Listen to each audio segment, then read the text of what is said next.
Excellences, Mesdames et Messieurs, c'est pour moi aussi un grand honneur que d'être parmi vous ce matin pour parler des réformes en cours dans le cadre de la gouvernance mondiale, monétaire et financière, et tout particulièrement pour parler du rôle de l'Asie. Les crises sont souvent une occasion à saisir pour faire évoluer les choses. Et la grande envergure de la crise la plus récente appelle à des changements tout à fait inédits grâce à des économies robustes et le potentiel de piloter ce processus. L'Asie est vraiment très bien placée pour appuyer les réformes nécessaires afin qu'il y ait un meilleur équilibre économique dans le monde et des systèmes économiques et financiers plus robustes. La reprise asiatique très robuste depuis la crise a de plus en plus d'élan.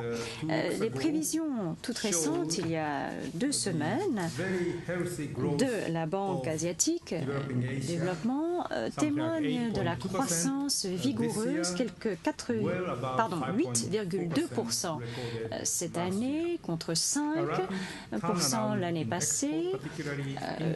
Les exportations entre pays de la région sont en plein essor aussi, et les politiques expansionnistes sous-tendent une croissance très robuste dans la région, et ce pour le premier semestre de cette année. Les 2 géants de la région connaissent toujours une forte croissance et cela stimule la croissance dans toute la région. Les prévisions 2010 de la BAD pour la Chine sont toujours élevées, 9,6%. Il est prévu que l'économie indienne connaisse un taux de croissance de 8,5%. J'ajouterais à cela que la région Asie-Pacifique abrite tout de même les 2 tiers des personnes démunies dans le monde.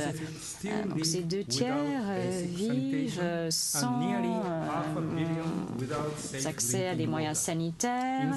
Un demi-milliard de personnes n'ont pas accès à l'eau potable. La mortalité infantile dans certains pays est plus de 10 fois plus élevée que dans les pays industrialisés, et les taux d'analphabétisme en Asie du Sud sont parmi les plus élevés du monde.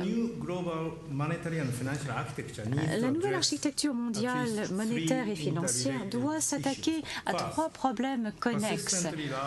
Tout d'abord, des déséquilibres dans le monde qui continuent à menacer la stabilité monétaire et financière. En deuxième lieu, la crise a vraiment mis en exergue les lacunes, les faiblesses des systèmes de réglementation nationaux et internationaux qui n'ont pas su juguler un surendettement excessif et ainsi permis à la crise de s'amplifier. En troisième lieu, il faut veiller à ce qu'il y ait suffisamment de liquidité.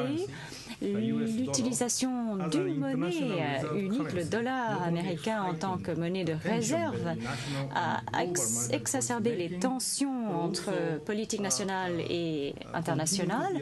Et par ailleurs, cette politique est toujours source d'instabilité car les coûts de financement sont moindres pour le pays qui détient cette monnaie de réserve.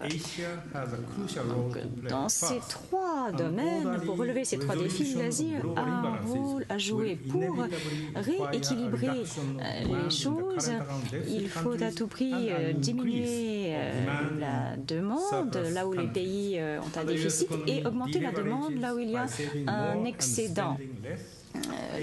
Économiser davantage et dépenser moins, augmenter la demande régionale en Asie. Les économies émergentes en Asie doivent continuer à promouvoir l'efficacité économique et entreprendre des réformes plus approfondies, structurelles, tout en élargissant le secteur financier. J'en conviens, donc des ajustements, des adaptations structurelles sont nécessaires entre les monnaies dollar, euro, yen, les 3 monnaies, et les monnaies émergentes, notamment celle d'autres pays d'Asie. Aujourd'hui déjà, bon nombre de monnaies de pays émergents sont à la hausse. Par exemple, la monnaie du Brésil a connu une forte évaluation de 14-15% ces quelques dernières années, alors que la monnaie chinoise est restée très stable par rapport au dollar et d'autres grandes monnaies. Et entre les deux, bon nombre de monnaies d'Asie du Sud ont connu une forte évaluation. Le ringgit, le baht, le roupie, vous le savez sans doute, ont connu une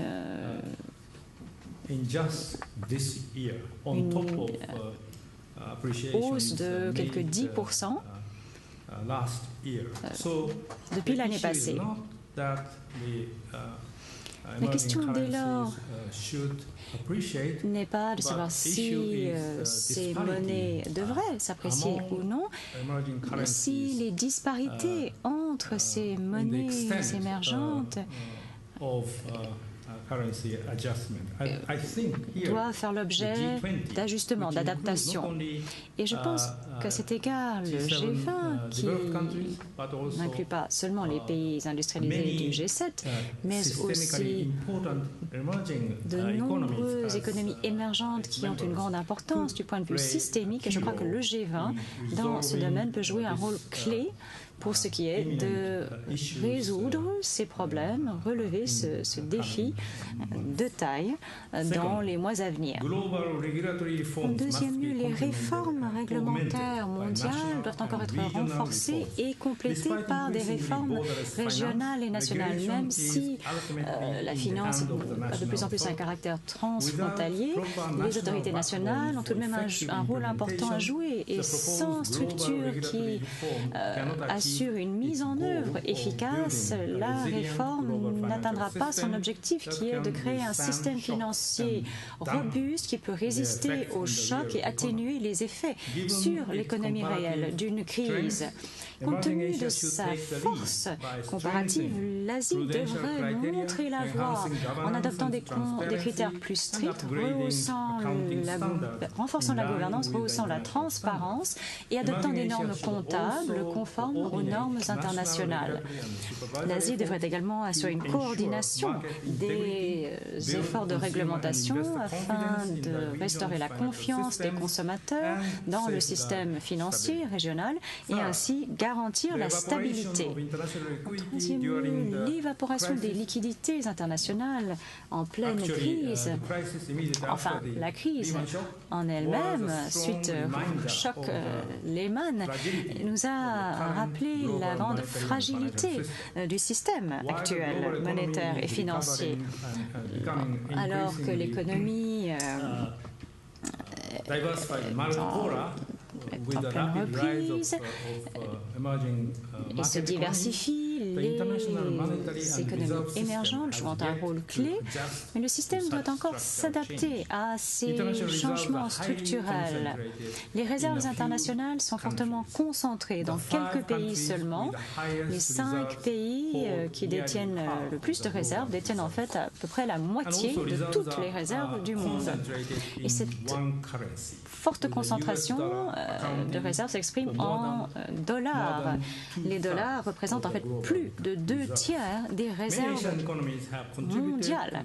De nombreuses économies asiatiques ont contribué à ce déséquilibre grâce à leur stratégie de croissance axée sur l'exportation, en ayant des comptes courants avec des excédents. Et donc, ils se sont exposés à de grosses pertes en capital si jamais le dollar américain devait chuter. La part des économies émergentes dans le cadre des activités mondiales ne cesse d'augmenter et par conséquent leurs décisions sont essentielles pour la stabilité du système monétaire et financier mondial et la croissance mondiale. Les déséquilibres ont eu des effets très délétères monétaire et reste une source potentielle d'instabilité. Des changements aussi rapides et structurels doivent être pris en compte dans le cadre de toute gouvernance, toute nouvelle forme de gouvernance mondiale, monétaire et financière. Et là encore, j'aimerais faire allusion au processus du G20, car le G20 est vraiment une enceinte primordiale, privilégiée, internationale qui permet la coordination des politiques monétaires des différents pays, les grands acteurs, qu'ils soient déjà industrialisés ou émergents. J'aimerais ainsi vous dire que le sommet à venir à Séoul, le sommet du G20 ainsi que le sommet du G20 qui aura lieu en France l'année prochaine, eh bien, je l'espère que ces deux sommets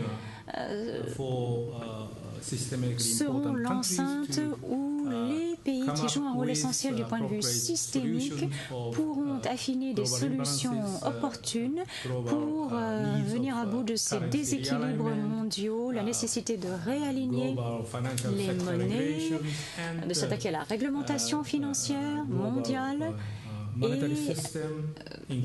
mettre sur pied donc un système stable, un système monétaire international stable, y compris des garanties en matière de liquidité.